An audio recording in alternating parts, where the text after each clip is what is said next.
Vale, acabamos de terminar la primera temporada de Incoherencias del anime, y para aquellas personas que no les gustan ver los videos por partes, decidí hacer una recopilación en la que no solamente junté los videos, sino que me tomé el tiempo de corregir algunas cosillas que dije mal en su momento. Ya se los había dicho antes, pero si me equivoco yo voy a ser el primero que se los haga saber. Dicho esto, espero que el video les agrade muchísimo y que lo disfruten tal y como yo lo disfruté en cada momento en que grababa esta serie. Y recuerden, no le decimos adiós a Incoherencias del anime, solamente es un hasta luego. Ahora sí, yo soy Gramajo y empecemos. Número 5. El poder de Kefla. El tema de los Saiyajines del universo 6 es curioso, ya que al ser una versión que es relativamente avanzada con respecto a los Saiyajines del universo 7, claramente son un tanto más poderosos, pero jamás imaginamos que tan poderosos eran. Caulifla, con la justificación de ser una prodigio con muchas comillas, alcanzó el Super Saiyajin 2, y Kale, gracias a ser la Saiyajin legendaria entre también muchas comillas, logró alcanzar un poder bastante grande, capaz de aguantar un Kamehameha a quemarropa de un Super Saiyajin Blue. Pero después de que Kale controlara su poder, ya no podía ni siquiera pelear con un Super Saiyajin Dios, por lo que Kale en su modo Berserker controlado debería tener un poder superior al Super Saiyajin 3, pero inferior al Super Saiyajin Dios. Esto creo que se entiende bastante bien. El problema viene cuando estas dos Saiyajinas se fusionan. Kefla es el resultante de la fusión Potara de Kale y Caulifla, y esta no solamente es capaz de superar a un Super Saiyajin Dios, sino que también superó al Super Saiyajin Blue, al Blue Kaioken, y estuvo al nivel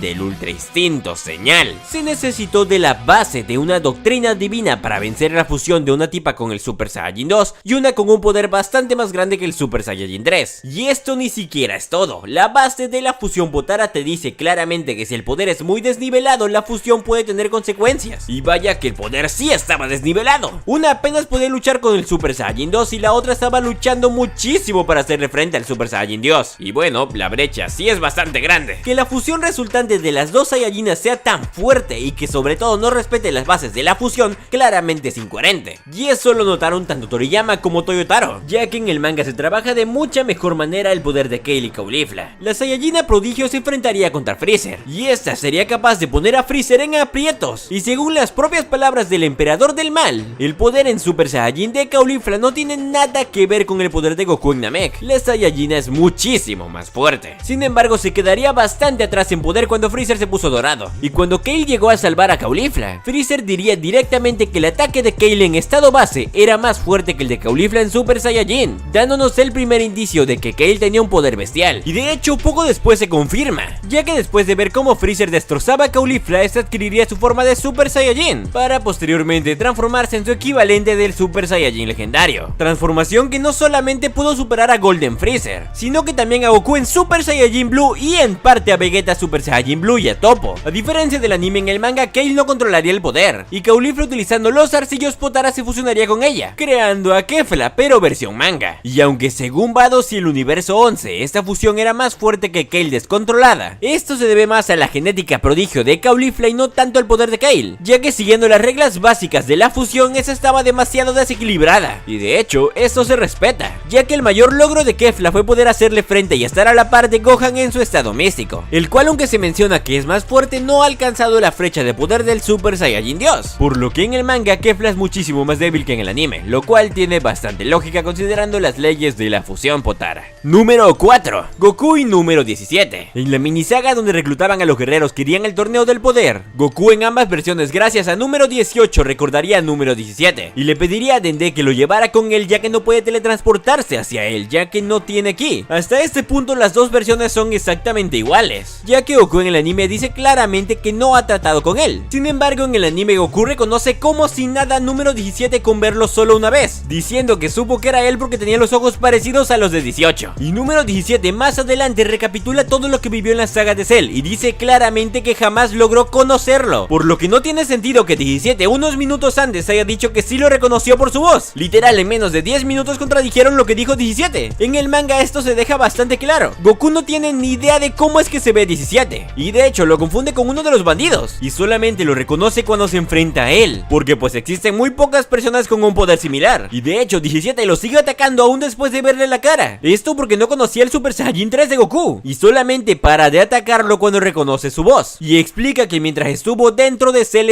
pudo ver y escuchar la voz de Goku, lo cual justifica que logre reconocerlo. Y por cierto, qué fachero es el diseño de 17 en el manga. Número 3. Kaioshin y Bills del futuro. Hola, muy buenas, soy el Gramajo del futuro y vengo a corregir un error que cometí en este top. En el puesto número 4 había puesto la incoherencia de Kaioshin y Bills, pero el Gramajo de hace 9 meses malinterpretó un diálogo, y gracias a eso creyó que Kaioshin seguía vivo. El detalle está en que Black dijo que mató a todos los dioses de su universo, dando a entender que también mató a Kaioshin. Así que esta incoherencia no tiene sentido, ya que si hay algo que lo justifique, aunque si hay algo de lo que me debo quejar es que solamente se haya mencionado, porque da espacio a malinterpretaciones como las que yo hice. Y por si se preguntan cómo fue en el manga, pues en el manga la justificación para que Bills no interviniera es que Kaioshin perdió la vida en el combate con Babidi Dabura, mostrando directamente por qué Bills no interactúa en esa saga. Dicho esto, me disculpo por la confusión y bueno, es de sabio rectificar, así que pues acá andamos. Si quieren ver el error, vayan a ver la primera parte, pero este video es una recopilación de cosas que sí son reales, así que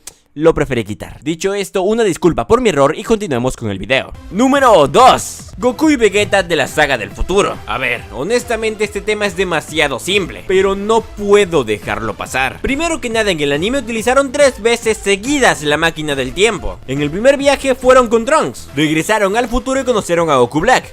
Los humilló, escupió, pateó, lo que quieras imaginar y obviamente tuvieron que regresar. La acción más lógica apenas saliendo sería entrenar para hacerte más fuerte, ¿no? Pues ni a Goku ni a Vegeta se le ocurrió entrenar aunque sea un poquito para no subestimar a Zamasu. Déjenme les explico. La primera vez que Goku, Vegeta y Trunks viajan al futuro se dan cuenta que no pueden hacerle nada. Regresan al pasado y es Mai la que se queda a cuidar. Bills elimina a Zamasu y pareciera que todo se resolvió, pero no fue así. Goku, Vegeta y Trunks no entrenaron nada, realmente nada. Y sé que me dirán, es que Gramajo, ellos fueron al futuro solamente para verificar si Zamasu estaba vivo. Pues bueno, si fueron a verificar significa que existe la posibilidad de que siga vivo, y no esperes que exactamente con el mismo poder puedes hacerle frente a algo que ya viste que te superó. Es como si caminaras por una calle, tropezaras con una piedra, volvieras al inicio de la calle y vuelvas a tropezar con la misma piedra. No tiene ningún sentido que los tres fueran a verificar si seguía vivo si ni siquiera habían mejorado en nada. Y justamente por eso Goku y Vegeta tuvieron que regresar otra vez al futuro para poder entrenar. Ahora sí, necesitaron 3 viajes en el tiempo para poder vencer a Black. Esto en el manga es extremadamente distinto. Primero que nada, nadie viaja al futuro en vano, ya que aquí el combustible está limitado, y antes de hacer cualquier viaje quieren descubrir quién realmente es Goku Black. Y mientras Whis y Bills se encargan de esto, Vegeta entrena a Trunks para que no vaya igual de fuerte. Obviamente, si no pudo con Goku Black, debe hacerse aún más fuerte. Y es que tal y como expliqué, deben mejorar. No pueden ir con el mismo poder esperando cambiar algo. Además, en el manga solamente hacen 2 viajes. El primero siendo Goku, Vegeta y Trunks yendo hacia el futuro, en donde también fueron humillados y gracias a Trunks, Goku y Vegeta logran regresar al pasado. Y en lugar de regresar sin entrenar, Vegeta se va a la habitación del tiempo y Goku se prende el Mafuba, sin necesidad de un tercer viaje. Que Goku y Vegeta en el anime necesitaran 3 viajes porque desperdiciaron uno solamente por confiarse es una incoherencia horrible, ya que más que parecer guerreros expertos, parecen simplemente novatos. Novatos que se confiaron del poder de su enemigo y causaron un tercer viaje en el tiempo. Y que si hubieran tenido la limitante del combustible, bye, ya no regresan. Pero bueno, tenemos que acabar el video, así que vamos más rápido. Puesto número 1, el Ultra Instinto. Yo sé la tormenta de arena que se avecina en este momento, pero déjenme les explico. Analicemos las bases del Ultra Instinto en el anime. Goku, al verse superado por Jiren en todas sus transformaciones, decide utilizar la Genkidama. Sin embargo, Jiren la soporta y se la regresa. Y según el anime, gracias a la Genkidama, Goku rompió sus límites y adquirió el Ultra Instinto Señal. Y ya está, es toda la justificación que existe. Para el Ultra Instinto Dominado es casi lo mismo, solamente que Vegeta lo motivó y literalmente de la nada logró perfeccionar la transformación. El Ultra Instinto en el anime es simplemente épico, pero en cuestión de narrativa y de argumento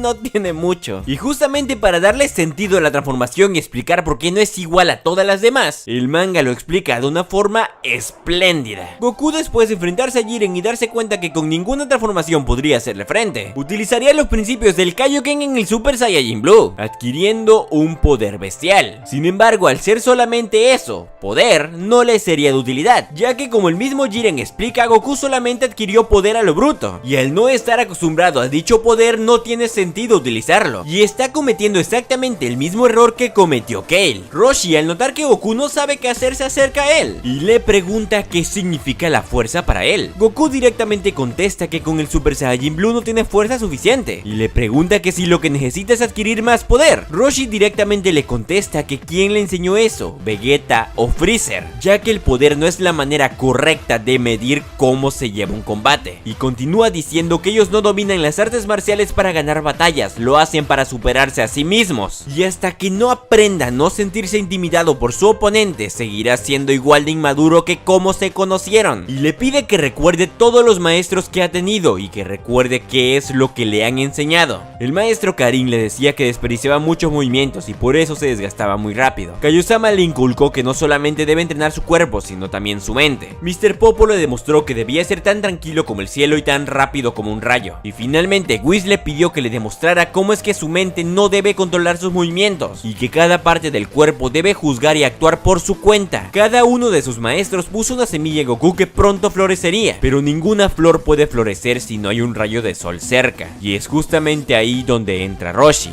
Preguntándole si había mantenido el equilibrio en sus acciones, estaría dispuesto a entregar su vida y su participación en el torneo para darle una última lección de la escuela de la tortuga. Roshi se lanzaría al ataque contra Jiren, y a base de pura experiencia logró esquivar cada uno de sus golpes, dejando boquiabierto no solamente a Goku, sino también a un dios y a un ángel, diciéndole antes de caer de la arena que la única respuesta que busca está en su corazón. Finalmente cayendo de la arena, pero dejando en esta misma aquel rayo de sol que le hacía falta a Goku para finalmente florecer. Jiren en forma burlesca le diría a Goku si su maestro aún le da lecciones, y le recalca que justamente por eso jamás podrá alcanzar la perfección. Goku le contestaría que él no busca ser perfecto, porque no tendría desafíos para mantenerse en el mismo lugar. Él siempre aspirará a ser mejor, y las enseñanzas de su maestro son tan buenas como siempre. Y aunque fue de los peores discípulos, ya que nunca prestaba atención, deja en claro que gracias a su maestro él se ha vuelto más fuerte, y es por eso que incluso ahora él es Son Goku de la escuela de la tortuga, adquiriendo al unísono de sus palabras el ultra instinto señal. ¿Notan la diferencia? Después de esto y el sacrificio de número 17, gracias a que comprendió el concepto del ultra instinto, Goku retomaría el ultra instinto señal, y logrando mantener afuera las emociones innecesarias alcanzó el ultra instinto dominado. Como pueden notar, en el anime se fueron full a la epicidad, y aunque en el manga tal vez no sea muy épico, vaya que tiene un argumento bastante grande, y arregla la incoherencia de que el ultra instinto se adquirió debido a la Genkidama.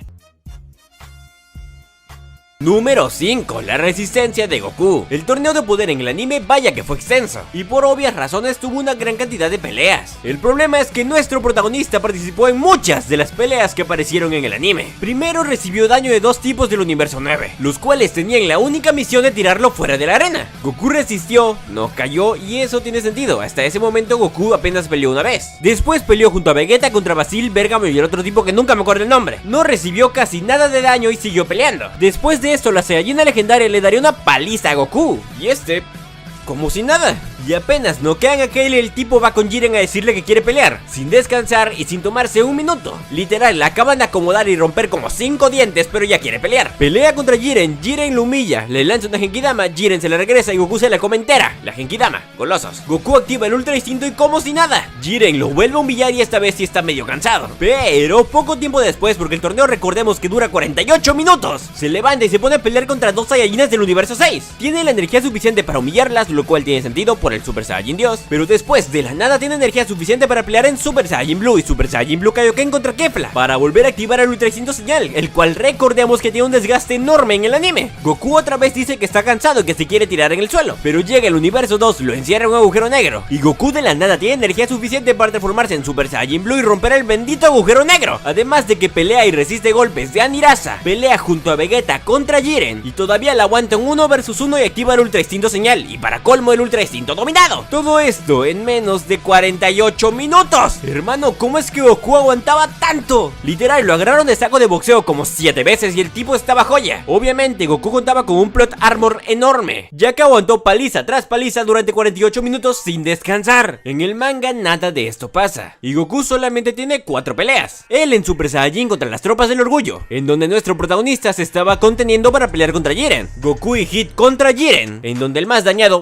fue Hit. Una semipelea que tuvo contra Kale, en donde la Saiyajina legendaria no le hizo daño gracias a que Freezer lo salvó. Y por último, la pelea que tuvo contra Jiren, que en realidad son 2, así que peleó 5 veces. La primera es en la que despierta el Ultra Instinto Señal, le dan la paliza de su vida, y después vuelve a pelear contra Jiren utilizando el Ultra Instinto dominado. Pero como no le duró ni 5 minutos, siguió peleando con Vegeta en estado base. Como ven, en el manga Goku no recibe muchísimos golpes, y el mayor daño que recibe es contra Jiren, ya que bueno, este era su mayor objetivo. Pero bueno, ahora tenemos un nuevo apodo para Goku: saco de boxeo universal. Número 4, el Mafuba de YouTube. En la saga de Black, con el fin de poder sellar a Zamasu, Goku iría en busca del maestro Roshi para aprender el Mafuba. Y aún con el gran don que tiene Goku de copiar literalmente habilidades, le tomó un día entero entender y poder utilizar el Mafuba. Sin embargo, se llevaría al Saiyo incorrecto. Y el hijo de Vegeta, sin descartar la idea del Mafuba, se pondría a ver un tutorial de YouTube de 5 minutos o menos de cómo hacer el Mafuba, obviamente protagonizado por Piccolo. Y pues, ¿qué creen? ¡Lo logró! Trunks, un personaje que jamás se vio con la habilidad de copiar habilidades tal como le hacía Goku con el Kamehameha de Roshi, logró aprenderse una técnica que a Goku le tomó un día entero entender,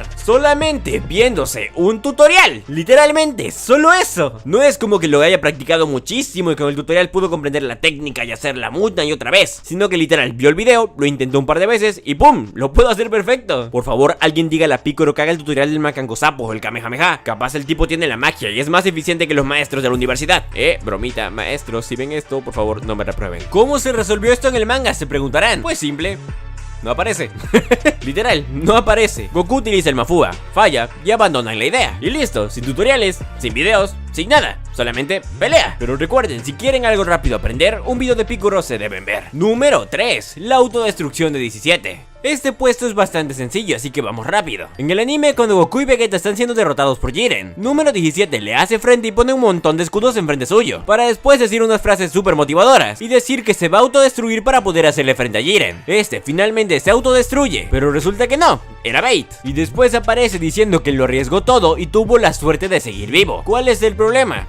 No tiene bomba. En la saga de Cell, Krillin pidió a Shenlong que número 17 y número 18 ya no tuvieran las bombas que tenían en su pecho, por lo que no tiene sentido que número 17 diga que se autodestruyó y que lo arriesgó todo, si ya no tenía con qué autodestruirse. Y no es como que antes los androides nos hayan mostrado una forma distinta de autodestruirse. Vegeta sí lo ha hecho, pero es una explosión que él mismo inventó, por lo que no tiene nada de sentido que 17 haya dicho que arriesgó todo y que estuvo a punto de morir cuando no tenía bomba. En el manga esto se explica de manera bastante sencilla. 17 le dice a Freezer que va a intentar una nueva táctica, y aunque no se ve más adelante, nos enteramos que le explica que él va a fingir autodestruirse, para que así Goku y Freezer puedan tirar a Jiren de la arena. Repitamos eso, fingir, ya que el mismo androide le dice a Krillin que este ya perdió esa funcionalidad desde hace tiempo, cuando Krillin le retiró la bomba, cosa que tiene bastante sentido por los sucesos que vimos en la saga de Cell. Puesto número 2, Super Saiyajin Beyond of the God. En el anime, después de que Goku se enfrentara contra Bills en Super Saiyajin Dios y nuestro protagonista se viera superado, este perdería el Super Saiyajin Dios. Sin embargo, podría hacerle frente a Bills utilizando solamente el Super Saiyajin. Esto debido a que el propio dios de la destrucción nos explica que al utilizar el Super Saiyajin Dios, el poder de esta transformación se arraiga al cuerpo del usuario y la llama latente del poder de los dioses se encuentra dentro del cuerpo de Goku. En pocas palabras, el poder del Super Saiyajin Dios estaba presente en Goku aún en Super Saiyajin, por lo que sí, el Super Saiyajin normal de Goku tenía el mismo poder que el Super Saiyajin Dios del mismo, cosa que como sabemos no tiene sentido, ya que más adelante veríamos que Goku utiliza el Super Saiyajin y el Super Saiyajin Dios aparte. Esto debido a que ambas transformaciones cuentan con poderes distintos. Y en la saga de Freezer este concepto todavía se mantenía, ya que Goku solamente en estado base pudo luchar con un Freezer que ya vencía a Gohan en Super Saiyajin. Esta incoherencia es más que nada por un concepto descartado, el Saiyajin Beyond of the God, o también conocido como Saiyajin más allá del dios. Este iba a ser un estado en el que Goku solamente en estado base ya contaba con el poder del Super Saiyajin Dios, y es por eso que existe el Super Saiyajin Blue, ya que este sería el estado estado Super Saiyajin de la base Super Saiyajin Dios. Este concepto se mantuvo durante la batalla de los dioses y la resurrección de Freezer, pero se descartó debido a que era muy difícil de entender, entre comillas. Y es que más que no se supieran explicar es que hicieron todo muy apresurado.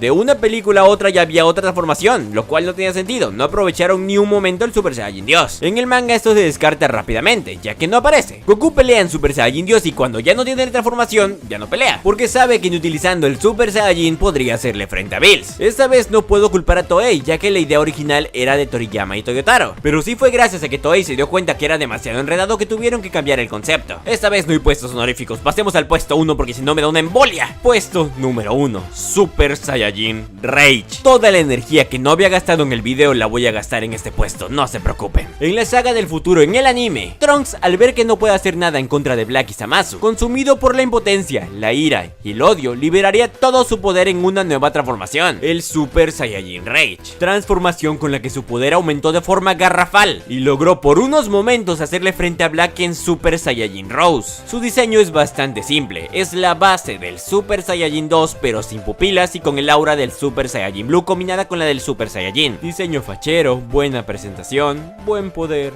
Ahora solo tengo un problema. ¿De dónde carajo salió esta transformación? Han pasado más de 5 años y aún no se sabe cómo es que Trunks adquirió esta nueva transformación. ¿Es un predecesor del Super Saiyajin Blue? ¿Es una evolución del Super Saiyajin de Insinankai? No se sabe, porque a día de hoy no hay fuente de información que te pueda decir de forma correcta qué es lo que es. Solamente te dicen que es una transformación con base en la ira y que gracias a todos sus sentimientos juntos en una sola bolita de su mente pudo transformarse en el Super Saiyajin Rage. No hay bases, no hay justificación, ni tampoco antecedentes de que Trunks pudiera adquirir una transformación así. Ni siquiera es como si haya entrenado. En el anime se dio unos golpecitos con su papá, se dio cuenta que era muy fuerte y se rindió. No es como si hubiera dicho, me fui a entrenar cuando nadie me veía y miren, nueva transformación. Ni siquiera eso, ni siquiera eso. El Super Saiyajin Rage salió de la nada y a día de hoy, que es lo que más me molesta, no se ha explicado ni un poco. Con Gohan Bestia pasa algo bastante parecido. La única diferencia es que el modo bestia es bastante reciente y todavía existe la oportunidad de que lo expliquen un poquito. Pero con el Super Saiyajin Rage ni eso, han pasado más de 5 años y no se sabe nada. Y es que ni siquiera se menciona algo sobre el aura azul. No hay otra transformación en todo Dragon Ball y en todo Dragon Ball Super que tenga un aura azul, más que obviamente el Super Saiyajin Blue. Pero no, hasta el momento no hay nada que nos confirme que Trunks tiene un predecesor o una transformación antes del Super Saiyajin Blue.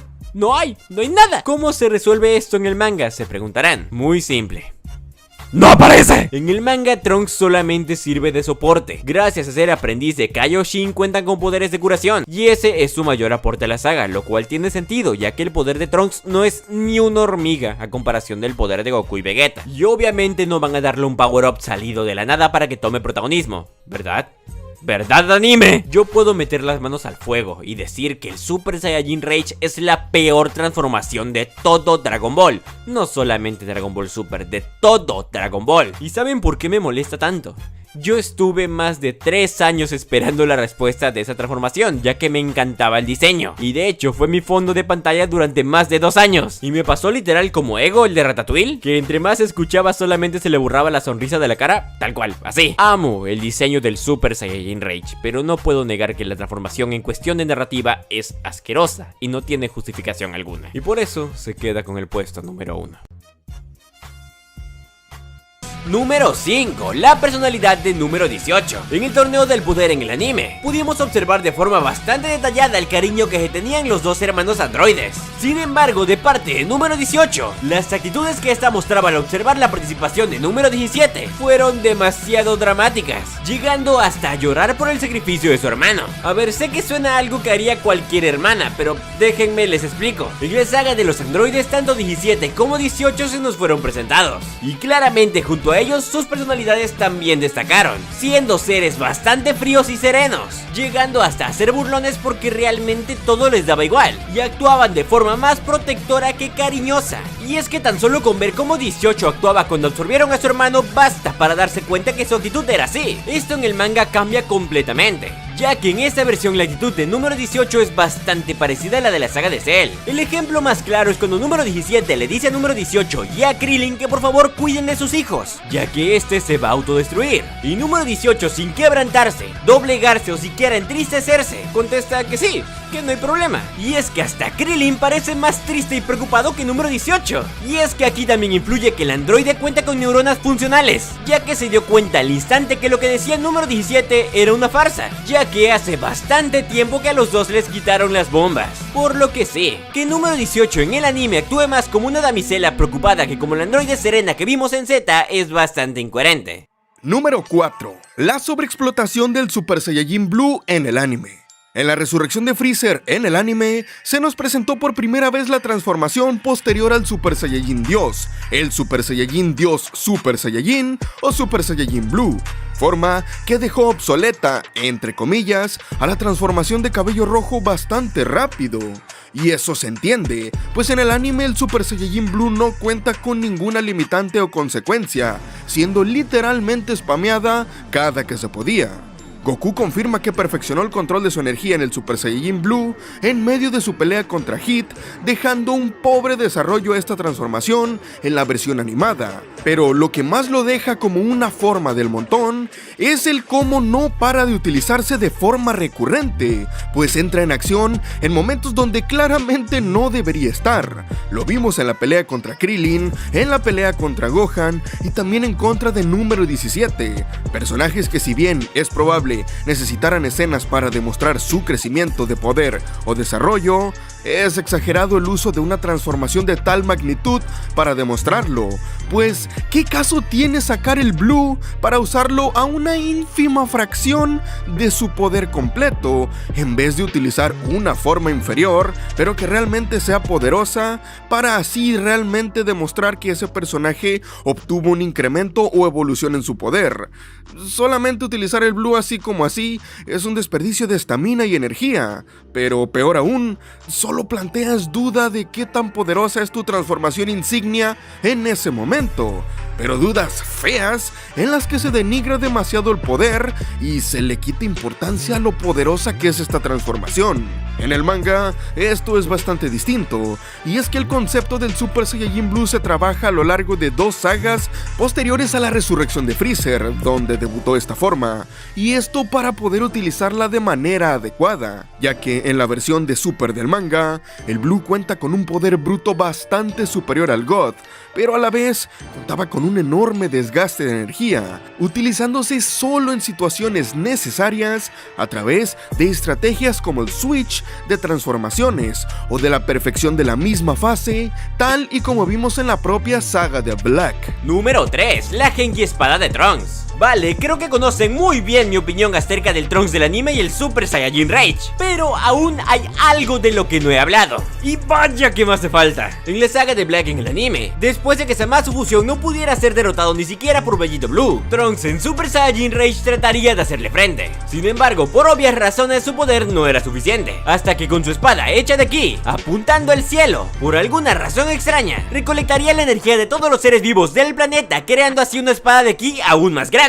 con la que logró no solo darle batalla a la fusión Zamasu, sino que sin mucho esfuerzo logró partir en 2 a dicha fusión. Se preguntarán, ¿cuál es el problema? Pues todo. Primero que nada, que Trunks pudiera siquiera plantársele enfrente a la fusión Zamasu es absurdo. Esta misma pudo luchar a la par con Vegito Blue, un Vegito cuyo poder solamente en base ya era superior al Super Saiyajin Blue de Goku y Vegeta juntos. Y en teoría Trunks ni siquiera tenía un poder cercano al Super Saiyajin Blue. El tipo se sacó una transformación de las bolas del dragón que si bien es poderosa, no era tan poderosa como Goku y Vegeta, por lo que desde ahí estamos mal. Segundo, ¿de dónde demonios aprendió a hacer la Genki Dama?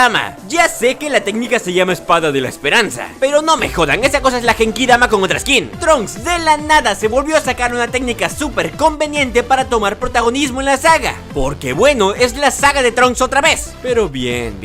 Digamos que por obra del destino Trunks logra ponérsele enfrente y sabe usar la Genki Dama. Ahora díganme, ¿de dónde carajo sacó la energía suficiente para crear una Genki Dama tan poderosa? Les recuerdo que en la Tierra solo quedaban un puñado de humanos vivos, y personajes realmente poderosos solo eran 2, Goku y Vegeta. Que con esa cantidad de personas Trunks pudiera crear una Genki Dama con un poder absurdamente grande es claramente incoherente y carece de cualquier tipo de sentido. En el manga esto se resuelve bastante bastante fácil, ya que Trunks ni tiene el Super Saiyan Rage ni pelea contra la fusión Zamasu, y mucho menos se saca de la nada una Genkidama. Solo funciona como personaje de soporte curando tanto a Goku como a Vegeta, siendo bastante más realistas que en el anime, ya que la diferencia de poder era demasiada. Y sí, yo sé que en el video anterior halagué la participación de Trunks en el anime, pero también dejé bastante claro que todo era ilógico e incoherente, y que iba a ser la única vez que hablara bien del Super Saiyan Rage, así que bueno, no mentí. Número 2. El poder de Hit en el anime. En la saga del torneo entre el universo 6 y 7 en el anime, Hit demostró ser un rival bastante formidable, humillando con un par de golpes a Vegeta, el cual contaba con el Super Saiyajin Blue, transformación que, como bien mencionamos en 2 puestos atrás, no cuenta con defectos en el anime al comienzo de esta saga, por lo que Hit humilló al príncipe a base de fuerza bruta, pero pura fuerza bruta, y no como en el manga, que realmente aprovechó de manera indirecta, porque el asesino no lo sabía, el desgaste tan brutal del Super Saiyajin Blue, y en el anime, junto a su fuerza bruta y su salto en el tiempo, logró humillar al príncipe. Y esto del poder bruto se reafirmó cuando Goku, en lugar de buscar algún tipo de estrategia para ganarle, se decantó a simplemente buscar más poder, utilizando el Super Saiyajin Blue Kaioken, el cual mejoraba todas las capacidades de su transformación, obviamente. ¿Cuál es el problema?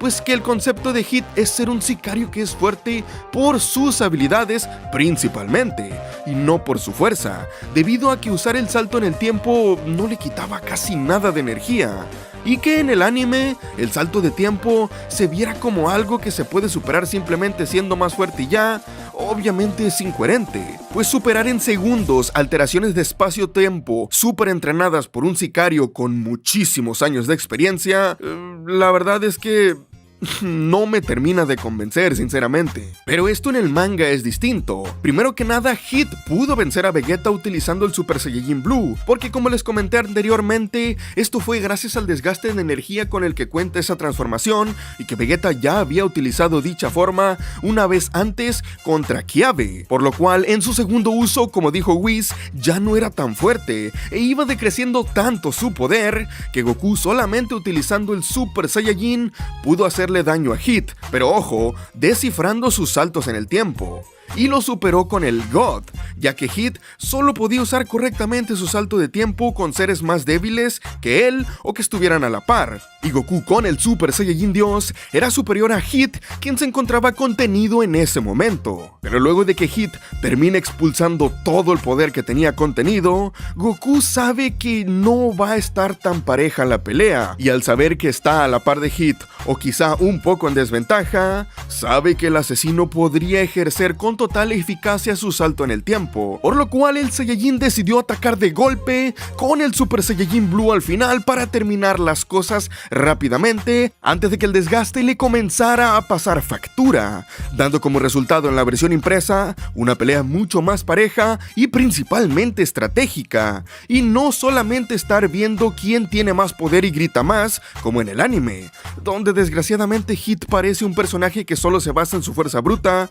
y haciendo sus saltos en el tiempo, como si fueran una técnica más, siendo lo más peligroso que tenía en su arsenal, el cual de por sí estaba nerfeado por la regla de no matar, lo que demostró en el manga que aún Goku, superándolo por bastante con su Super Saiyajin Blue, no pudo derrotarlo, pues Hit aún poseía técnicas ocultas que tal vez podrían darle una victoria instantánea, pero matando a Goku en el proceso, a diferencia del anime donde se vieron muy parejos en todo momento, incluso hasta el final. Ahora en el manga, el Saiyajin sabía que podía acabar con Hit nerfeado por las reglas, ya que el Blue, aunque tuviera desgaste en ese momento, seguía siendo más poderoso que el asesino, pero decidió rendirse, y este le recalca a Vegeta que si no hubiera usado el Super Saiyajin Blue versus Kiabe, le habría ganado a Hit, por la inmensa diferencia con la que hubiera comenzado su combate, pues Vegeta no se iba a limitar nada, ya que es lo mismo que le recriminó a Goku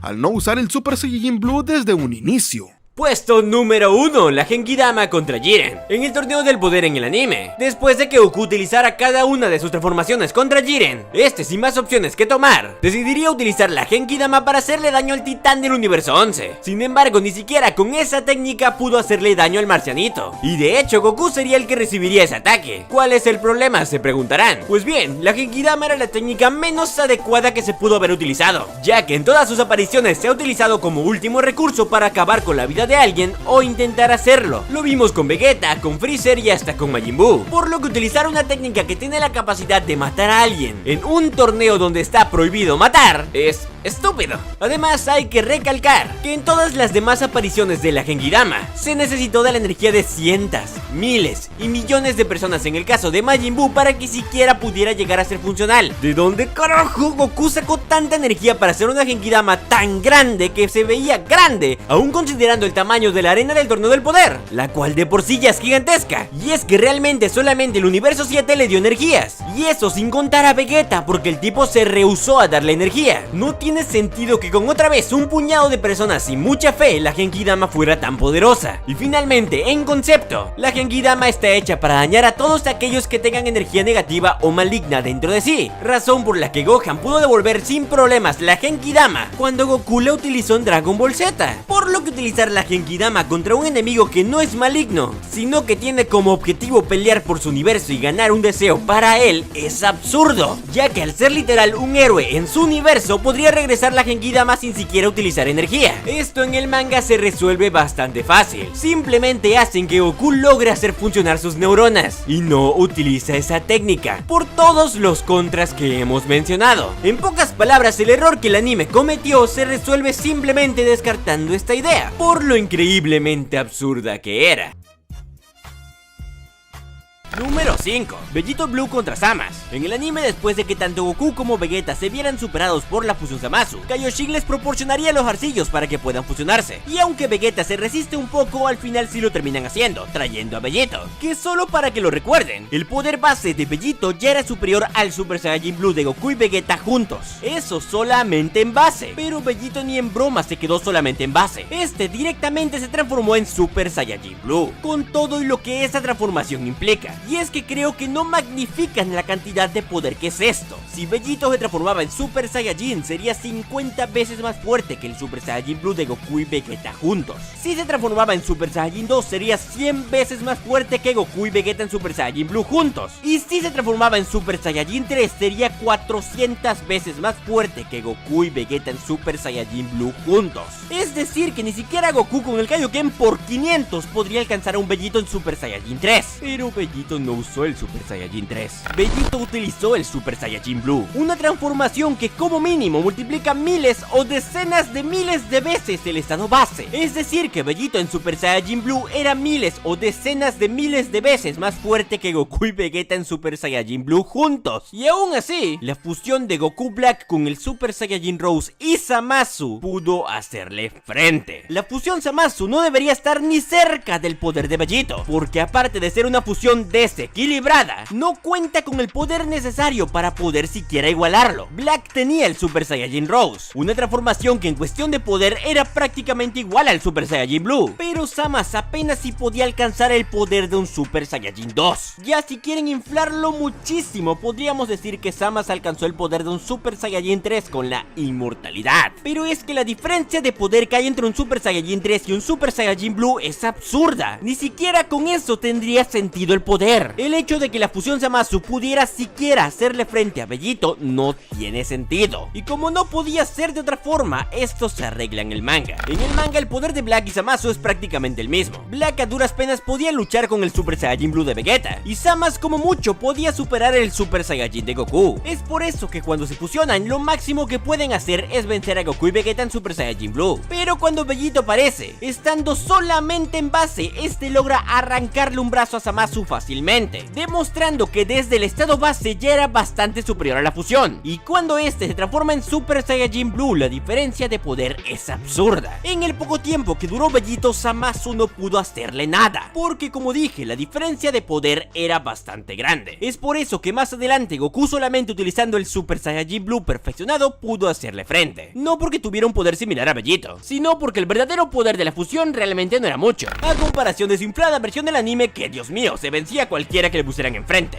Número 4. El ki en la espalda. Dios mío, no sé qué estaban pensando cuando hicieron esto. En el anime, cuando Kiabe va a buscar a Caulifla y Kale para ir al torneo del poder, este trataría de enseñarle a Caulifla cómo transformarse en Super Saiyajin, y aunque en un principio trató de hacerla enojar para que esa se transformara, esto no funcionó, y tratando de explicarlo de una forma distinta, Kiabe diría que cuando se acostumbró a transformarse en Super Saiyajin acumulaba solamente el ki en una parte superior de la espalda, y solamente con esa información Caulifla logró transformarse. Entiendo que existe la justificación de decir que Caulifla es un prodigio, pero es que si fuera tan fácil, tanto Goku como Vegeta ya lo hubieran descifrado. Les recuerdo que en la saga de Cell, Gohan tuvo que entrenar para transformarse en Super Saiyajin, y solamente lo logró porque su padre lo llevó al límite e hizo que recordara todas las cosas malas que había pasado. Si hubiera sido tan fácil como acumular ki en la espalda, Goku lo habría notado. En el futuro alterno de Trunks, Gohan batalló bastante para que Trunks pudiera transformarse en Super Saiyajin, y Gohan ya llevaba muchísimo tiempo con la transformación. Dudo mucho que utilizando el Super Saiyajin tanto tiempo jamás haya notado ese cosquilleo en la espalda. Digo, si lo sintió, aunque sea lo pudo haber intentado con Trunks a ver si funcionaba. Ni Goku, ni Vegeta, ni Trunks, ni Gohan, ni Goten dijeron esto jamás durante todo Dragon Ball Z. Esto es obviamente súper sacado de la manga, y solamente fue para chetar a los Saiyajins del universo 6. Y gracias a Dios esto se resuelve en el manga. ¿Cómo se resuelve?, se preguntarán. Muy fácil, jamás lo mencionan. Kiabe solamente menciona que va a enseñarle a Caulifla a transformarse en Super Saiyajin, y ya está. Caulifla también es un prodigio en el manga, y simplemente haciéndola enojar es suficiente para que se transforme. No se necesitan excusas baratas para hacer creíble que pueda alcanzar el Super Saiyajin. Ya comprendimos que es una prodigio, con eso basta para justificar su transformación. Y también, como dato, en el manga no le regalan transformaciones porque sí. Esta solamente se queda con el Super Saiyajin y ya está. En el anime solamente bastó con que Caulifla viera a Goku transformarse en Super Saiyajin 2 y esta la copió. Todo el desarrollo del Super Saiyajin 2 en la saga de Cell se fue de sabático, cariño. Pero sí, todo ese tema del ki en la espalda es una tremenda incoherencia que afortunadamente no aparece en el manga.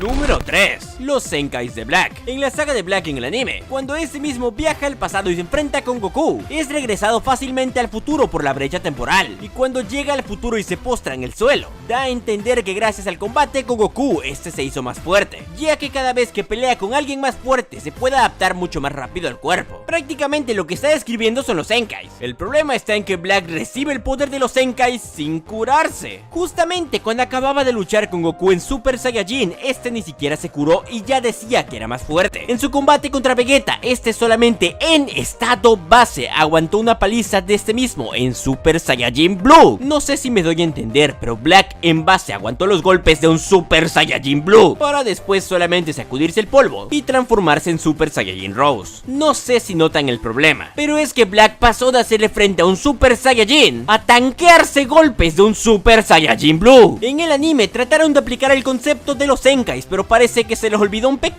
dato importante. Para tener un Zenkai y aumentar tu poder necesitas curarte, y Black en su combate con Goku ni siquiera se curó. Y lo peor es que este es su mayor Zenkai, porque ya había estado luchando con Trunks en Super Saiyajin desde hace bastante tiempo. Y es que ni siquiera podríamos considerar la pelea con Vegeta en Super Saiyajin Blue como un Zenkai, porque aparte que parece que Vegeta solamente le está haciendo cosquillas, Black jamás tuvo tiempo de curarse o algo parecido. Aunque trataron de explicarlo y aplicarlo a su propia forma, los Zenkais de Black no tienen lógica alguna. Y lo peor es que estos son la única explicación del enorme poder que tiene, porque el Super Saiyajin Rose se lo sacó de la nada. Pero bien, esto claramente se resuelve en el manga. En el manga no solamente no existe el combate que tienen Goku y Black en el pasado, sino que el Gonzalo Oscuro tampoco pasa directamente al Super Saiyajin Rose, sino que gracias a los combates que tuvo con Trunks, este apenas si pudo alcanzar el Super Saiyajin, y con este poder lograría hacerle frente a Vegeta en la misma transformación, pero se vería bastante superado cuando el príncipe utilizó el Super Saiyajin Blue. Black aquí recibiría la paliza de su vida, y aunque recibió un aumento de poder sin haberse curado, este no fue para nada significativo. Pero justamente cuando Vegeta estaba a punto de terminar con Black, Zamasu llegaría y lo curaría, haciendo que Black obtenga un Zenkai. Con este Zenkai, Black en Super Saiyajin logró aguantar los golpes de Vegeta en Super Saiyajin Blue, pero para nada superarlo. Y solamente fue cuando obtuvo un segundo Zenkai que este finalmente obtuvo el Super Saiyajin Rose, transformación que se obtuvo tanto por los Zenkais como por la adaptación del alma divina al cuerpo Saiyajin, que pues realmente también se hizo por los Zenkais, a diferencia del anime donde solamente lo obtuvo porque así lo quiso el guión. Así que sí, mientras que en el anime Black obtenía Zenkai solamente por respirar y sin curarse, en el manga este tuvo que pasar un camino de adaptación y de 2 Zenkais para poder finalmente obtener el Super Saiyajin Rose, cosa que claramente es mucho más lógica.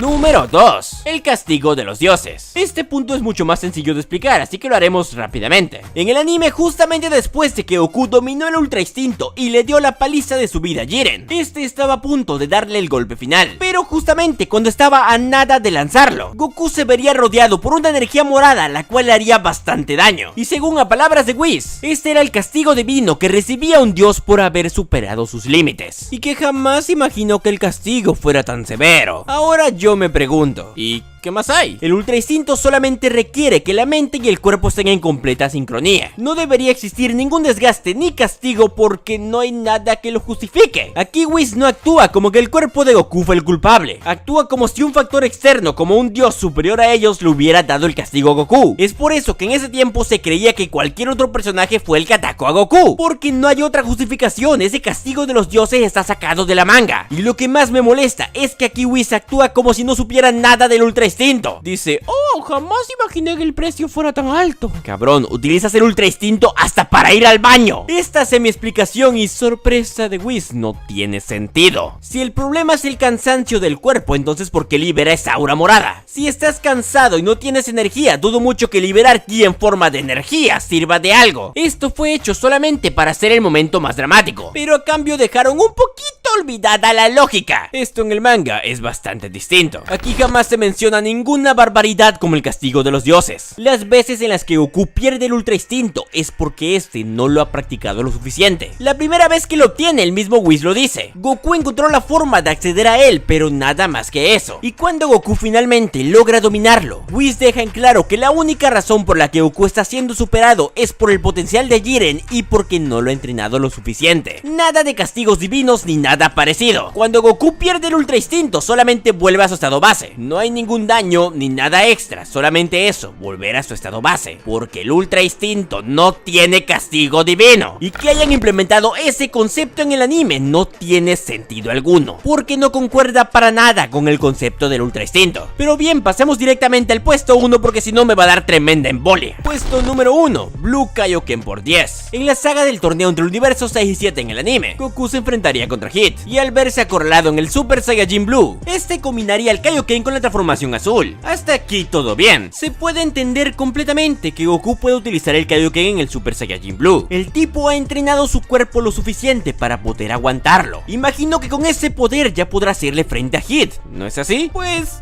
no, Goku no solamente utiliza el Kaioken, sino que lo multiplica por 10. Es decir, que aquí Goku obtuvo un poder superior a un hipotético Super Saiyajin Blue 2 o un Super Saiyajin Blue 3. Y es que al igual que en el ejemplo de Bellito, creo que no magnifican el poder que es esto. El Super Saiyajin Blue por sí solo tiene un poder absurdamente grande. El simple hecho de duplicar este poder y hacer que tu cuerpo lo aguante ya es una hazaña. Pero aquí Goku, sin ningún tipo de entrenamiento previo que se haya mostrado, logró multiplicarlo por 10. No hay que olvidar que el Super Saiyajin Blue solamente lo obtuvo hace una saga, y de una saga a otra ni siquiera ha pasado un año. Pero bien, tal vez estoy exagerando, porque en el anime sí le dieron una consecuencia al Super Saiyajin Blue Kaioken. Kaiosama explica que por el uso tan imprudente de Ki, Goku perdió el control por unos días, y si seguía utilizando el Ki de esa forma, iba a perder el control absoluto de su Ki. Es decir, no más transformaciones, no más más combates ni más nada. Eso está bastante bien porque le están dando una limitante a una transformación bastante poderosa. El problema es que en el torneo del poder utiliza el Kaioken por 20 como si nada. Goku se pasó la advertencia de Kaiosama por las esferas del dragón y lo peor es que no le pasó nada. El cuerpo de Goku con el Kaioken por 20 debió haber quedado destrozado o hecho pedazos. O si creen que el cuerpo de Goku es bastante resistente, entonces ni siquiera debió haberse podido levantar, porque forzar tu ki a niveles así de inmensos debió haber hecho que Goku perdiera todo el control que tenía, pero no. El Super Saiyajin Blue Kaioken por 10 y por 20 no tiene sentido alguno, ya que aunque aparenta que tiene ciertas limitantes, al final ni siquiera las toma en cuenta. Y esto, como no podría ser de otra forma, se resuelve en el manga. Primero que nada, en su combate contra Hit jamás utilizó el Kaioken, porque aparte de que en el anime inflaron demasiado a Hit, en el manga se le da muchísimo mejor trato al Super Saiyajin Blue, haciendo que Goku a través de estrategia y mucho ingenio pueda utilizar un switch de transformaciones para pelear con el Super Saiyajin Blue contra Hit. Y ya está, nada de Blue Kaioken ni parecidos. Pero en el torneo del poder, Goku, estando desesperado, utiliza los principios del Kaioken en el Super Saiyajin Blue. Y sí, aunque dije los principios, sí es el Kaioken, porque el propio Krillin lo menciona. Solamente digo lo de los principios por el tema de las auras, pero se entiende. Aquí Goku también utilizaría el Kaioken, pero en este caso se entiende mucho más que lo pueda utilizar. El Super Saiyajin Blue se vino tratando desde 3 sagas distintas, y justamente en la saga anterior Goku logró perfeccionar el Super Saiyajin Blue para que no tenga ningún tipo de desgaste. Es por eso que cuando Goku trata de buscar poder muy dentro de sí, tal y como dice Krillin, logra utilizar el Kaioken, pero no sirve de mucho, ya que la diferencia de poder entre él y Jiren era bastante grande. Y ya está, el concepto del Super Saiyajin Blue Kaioken quedó solamente ahí porque no era necesario explorarlo más, porque aparte no tendría lógica tratar de sacarle más poder cuando apenas sí logró perfeccionarlo. Así que sí, el hecho de que Goku sin siquiera pasar por un proceso de aprendizaje pudiera haber utilizado el Kaioken por 10 y por 20 no tiene sentido alguno, y es por eso que esta hermosa pero horrible transformación se queda con el primer puesto.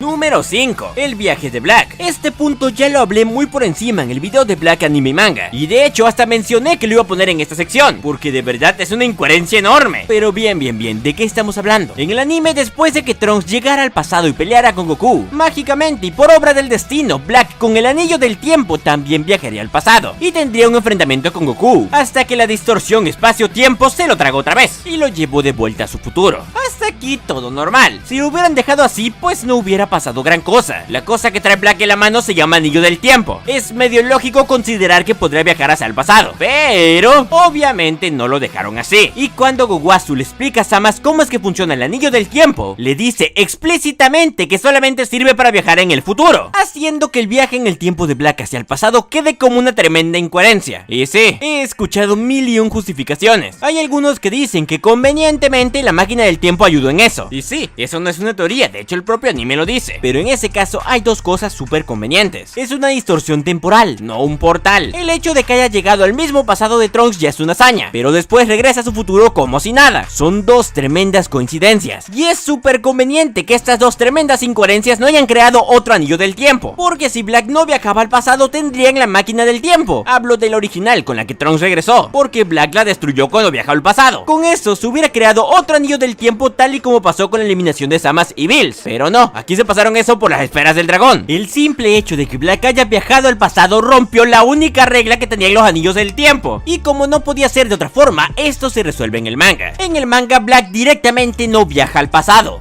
Durante toda la saga se mantiene en el futuro de Trunks, y la única vez en la saga donde se habla de regresar al pasado es a manos de la fusión Zamasu, respaldada por la máquina del tiempo del universo 12, máquina que, como sabemos, sí puede regresar al pasado, justificando un posible viaje en el tiempo, no como en el anime que lo hicieron nada más porque sí. Y por si se preguntan, esta máquina ya se había mencionado mucho antes en la saga por el propio Gowasu, porque sí, el tipo no sabía cerrar la boca. Pero sí, el hecho de que Black en su primera aparición ya haya roto la única regla que tenía el anillo del tiempo, vaya que es una tremenda incoherencia, y por eso mismo se queda en el quinto puesto. Número 4. Las motivaciones y el deseo de Jiren. En el anime, el personaje de Jiren vaya que se quedó bastante planito, siendo lo único que tenemos de personalidad lo que nos contó Bermouth de su pasado, que por si no lo saben es bastante bastante simple y genérico. Jiren era un marcianito que vivía feliz, pero un día de la nada llegó a su casa y su papá y mamá estaban pues con Diosito. Gracias a eso, su maestro se encargó de criarlo, con el fin de vengarse de aquel que mató a su familia. Y justo cuando tenía la oportunidad de vengarse, otra vez el mismo tipo que acabó con la vida de su mamá y papá, pues también mató a sus amigos y a su maestro. Y los únicos amigos que le quedaban pues se fueron, haciendo que Jiren se vuelva frío y solitario. Y ya está, esta es toda la motivación que tiene Jiren. Realmente en todo el torneo del poder jamás se dice específicamente cuál sería el deseo que quería, pero podemos entender que su deseo sería revivir a su maestro o padres, cosa que causa un pequeño problemita. Como podemos ver al final del torneo del poder, los ángeles como Whis pueden revivir a los muertos, así que realmente el deseo de Jiren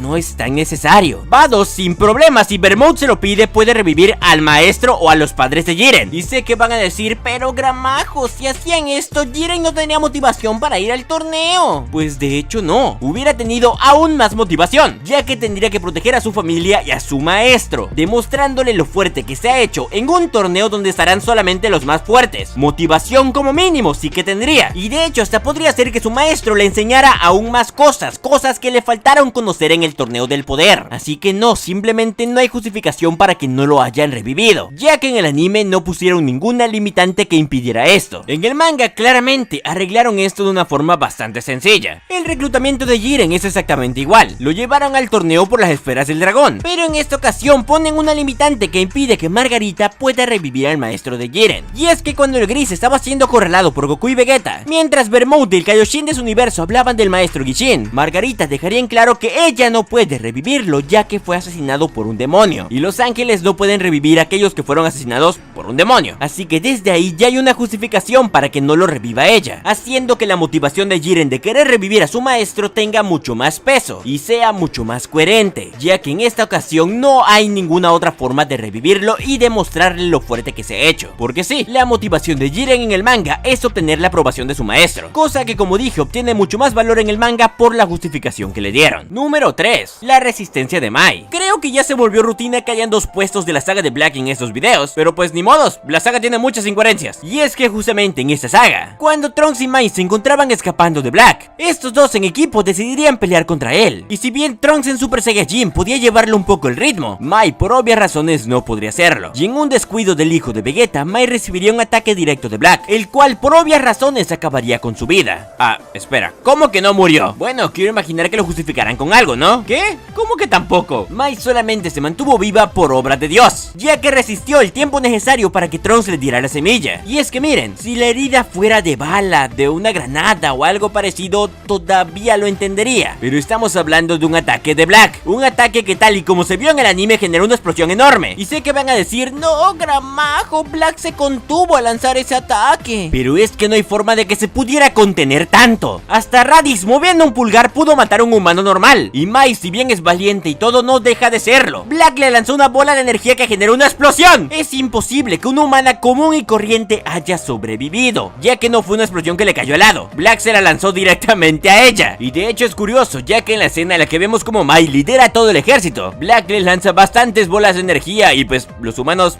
solamente vuelan, no se mueren. Solamente con las barricadas que ellos crearon era suficiente para escapar de Black, un tipo que fácilmente destruía el planeta con un rayito. Esta resistencia exagerada que le dieron a los humanos y especialmente a Mai claramente es incoherente, y por lo menos en el caso de Mai esto se explica en el manga. En esta versión Mai también recibe el ataque directamente, pero si bien ella también sobrevive, se explica que es por las habilidades de curación de Trunks, ya que esto también pasó con Gowasu. Y es verdad, ya que justamente cuando Mai recibe el impacto, Trunks corre a abrazarla, utilizando sus habilidades de curación aunque sea de forma indirecta, justificando por qué Mai siguió viva a pesar de ser simplemente una humana. Detalle que por lo menos arregla bastante la incoherencia que se dejó en el anime. Eso sí, nadie puede negar que Mai se carga unos tremendos ovarios en el anime. Tremendo personajazo. Número 2. La provocación de Goku. Sobre esto creo que ya hablé en un video, no recuerdo en cuál, pero es que verdaderamente deja al personaje como un tremendo imbécil en el torneo de exhibición en el anime. Después de que Goku derrotara muy fácilmente a Bergamo, al escuchar que el furro azul le dice que el universo 7 va a ser el primero en caer, tiene los huevos de pararse enfrente de todos los dioses de la destrucción y retarlos a que traigan los guerreros más fuertes de su universo, porque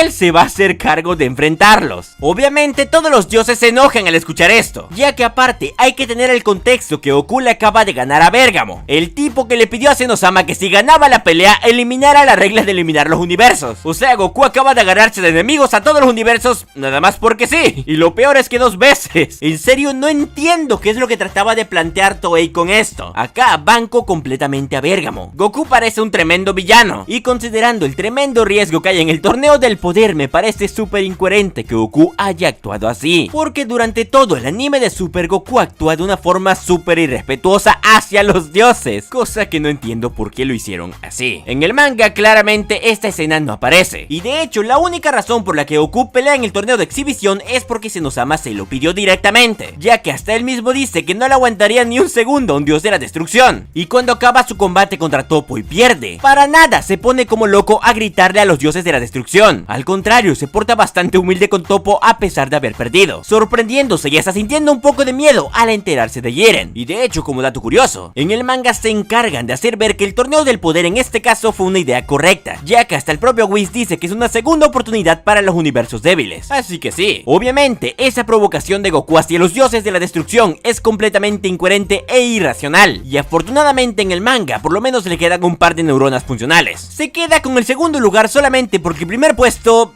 no tiene sentido alguno. Puesto número 1, Zamasu corrupto. A ver, antes que salten directamente hacia mi cuello, déjenme explicarme, porque realmente la fusión Zamasu en el anime tiene varios errores. ¿Qué les parece si las vamos enumerando? En primeras, en el anime la fusión Zamasu es completamente infinita, no tiene límite de tiempo, ya que en teoría Zamasu es un Kaioshin, y la única razón por la que se ve afectado es por la mitad mortal de Black, cosa que no tiene mucho sentido, ya que en una fusión no existe mitad y mitad. Hay que recordar que al fusionarse pasan a ser un solo ser, y es bastante extraño que solamente una mitad se vea dañada cuando está dentro de otro ser. Y justamente aprovechando que estamos hablando de eso, gracias a esta misma justificación de que Black es mortal, la fusión Zamasu adquiere una forma medio corrupta, en la que se hace verdaderamente grande y empieza a deformarse con cosas moradas que jamás se explicaron por completo. Acá Gowasu explica algo de que el alma y el cuerpo dejan de ser compatibles, pero la regeneración solamente te regenera a nivel físico. No entiendo por qué el alma intervendría ahí. Yo sé que hicieron esto con tal de nerfear a Zamasu fusión, ya que tal y como lo plantearon en el anime no había forma de vencerlo. El tipo era inmortal, no tenía límite de tiempo de la fusión, y para colmo por alguna razón lo pusieron a la par de Bellito Blue. O sea, Zamasu estaba súper chetado, pero gracias a este mismo nerfeo le quitaron bastante lógica al personaje, ya que en primera, están dando a entender que con el simple hecho de ponerte el arcillo ya eres un supremo Kaioshin, cuando esto no es así. Y si hay alguien que va a decir, es que Gramajo, así lo maneja el canon del anime, tienes que respetarlo. Pues si respetamos eso hay un problema enorme, y es que si para ser un Kaioshin solamente requieres del arcillo, entonces si dos mortales se ponen los arcillos pasarían directamente a ser Kaioshins y su fusión sería ilimitada, haciendo que el concepto de la fusión por una hora quedara inútil, porque al ponerse el arcillo automáticamente cualquiera que se los ponga pasará a ser un Kaioshin. ¿Entienden lo paradójico que es eso? Esto solamente en cuestión del arcillo. Ahora hablando de Zamasu corrupto, no hay forma de justificar el por qué Zamasu se empezó a corromper. Ya hemos visto antes una fusión Potara en la que hay un Kaioshin y un mortal, y no se corrompió. Obviamente estamos hablando del anciano Kaioshin. Ese tipo lleva años fusionado y no le ha pasado nada. Si el problema es la inmortalidad está un poco raro, ya que al fusionarse pasan a ser un solo ser, combinando sus capacidades y pues todo, por lo que la inmortalidad también debió ser heredada, cosa que no fue así porque sería chetarlo mucho. Como dije hace rato, solamente fue para nerfearlo, pero esto sin duda le quitó muchísima lógica, ya que había mejores formas de nerfearlo, y eso justamente lo vemos en el manga. En el manga, de primeras, Zamasu no es un Kaioshin. Si bien tiene el arcillo y todo, jamás fue ascendido oficialmente a Kaioshin, porque en el manga no solamente basta con ponerte el arcillo, sino que te tienen que ascender oficialmente a ese puesto, tal y como lo hizo Gowasu cuando le dio el arcillo a Zamasu y lo ascendió temporalmente para que viajara al futuro. De hecho, hasta le ponen un pequeño brillito que representa la ascensión, cosa que claramente solamente fue temporal, y justamente gracias a eso logran nerfear a Zamasu, ya que al ser solamente dos mortales, la fusión solamente dura una hora. Y con respecto a Zamasu corrupto, pues esto no pasa. Si bien hay un momento en el que a la fusión Zamasu le salen salen como pequeños bultos morados, eso es su piel. Lo podemos ver cuando Goku le hizo el Hakai y tuvo que regenerarse. Todo su interior es de color morado, así que esos bultos pues era su